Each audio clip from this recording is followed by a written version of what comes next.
Di Gesù sono veramente riscritte in maniera magistrale, straordinaria, bellissima questa cosa. Tra l'altro ci ha fatto enormemente piacere perché abbiamo scoperto che il grande Glauco Mauri, che recentemente ci ha onorato una rappresentazione meravigliosa del Faust di Goethe al Chiabrera, sta allestendo, udite udite, il Vangelo secondo Ponzio Pilato, che sarà il suo prossimo risalito. Quindi più contemporanei di così, tempisti così non potevamo essere, lo abbiamo preceduto. Bene, non è tratto da Maestra Margherita, è un altro autore che comunque si è ispirato a questa lettura. Dopodiché verranno presentati due testi molto belli, un po' difficili ma molto belli, uno di Jacques Maritain che rappresenta le posizioni della filosofia cattolica del Novecento e l'altro una riscoperta di un filosofo marxista italiano che è Galvano della Volpe, è un altro testo, rispettivamente la professoressa Balletta presenteranno questo e il professor Bianchi. Verrà per dirigere i lavori di questo convegno filosofico il professor Riccardo Fanciullacci, che insegna filosofia all'Università Ca' Foscari di Venezia, e ci saranno poi le testimonianze di altri personaggi importanti, il teologo Andrea Grillo, il teologo Gian Piero Boff, eccetera eccetera eccetera. Speriamo che altri siano stati, perché in questo particolare nuovo terzo millennio quelli che sono stati i due principali sistemi filosofici del Novecento secondo me andrebbero confrontati, recuperati, e lo sforzo è proprio quello del titolo del nostro convegno: distinguere per unire, al di là di ogni inciucio, no? Distinguere le varie posizioni per unire.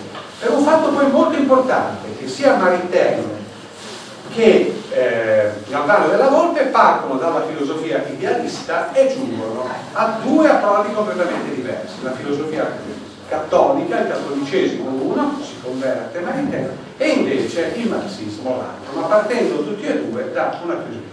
Ora che abbiamo dato questa dimensione culturale, proseguiamo con le prossime puntate, perché qui naturalmente ci sono altri lavori, no? E allora, qui c'è un lavoro di Riccardo Griffo. Chi è Riccardo Griffo? Dov'è Riccardo? Ecco Riccardo Griffo, che casualmente è qui, non è casualmente qui. Questo bellissimo lavoro. Ho fatto un po' di scenario.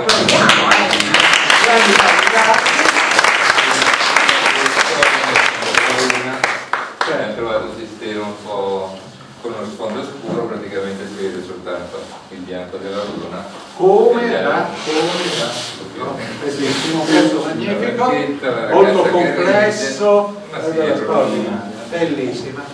E allora, già che abbiamo la possibilità di avere qui un ceramista come Griffo, ci racconterà anche il pezzo di Mimmina Curiolo, e lì vedrete qualche cosa di molto, vedrete questo trama.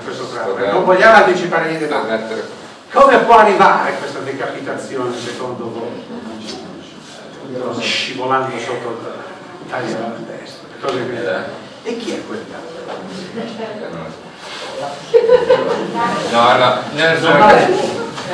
È un altro diavolo, un diavolo terribile, che cerca di entrare pagando dietro sul tram, perché Voland, che è arrivato a Mosca, non è l'unico diavolo, è il capo di tutti i diavoli. In realtà ha portato con sé tutto un gruppo di diavoli e diavolesse.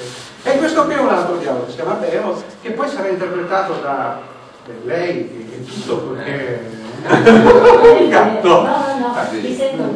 E nelle prossime puntate avrete la possibilità di sentire il seguito della storia. Queste puntate saranno a Lubic, naturalmente a Lubic, altre saranno invece di nuovo qui a Villa Groppallo e altre a Villa Maria. La chiusura alla manifestazione di chiusura di Villa Sabazia. Benissimo, e anche questo tavolo meraviglioso di ceramica abbiamo rappresentato.